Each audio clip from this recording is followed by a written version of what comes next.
I'm Max Dalton, and in this video, I'll show you how to turn on the Quick Share feature on your Android device.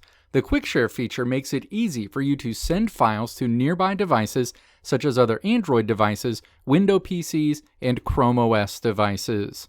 Step 1. Tap to open the Settings app on your Android device. Step 2. Scroll down this menu and then tap Google. The Google Services screen is shown. Step 3. Find Quick Share on this screen, and then tap Settings associated with Quick Share. Quick Share settings options are shown. Step 4. Tap to toggle on Visible to Nearby Devices.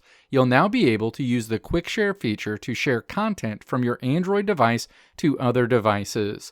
As a security measure, you can choose who you can use Quick Share to share content with. Let me know if this video helped you out in the comments below. If you liked what you saw here, click the video links on the right side of the screen to check out another video. Or click the logo on the left side of the screen to check out my tutorial website at www.maxdalton.how.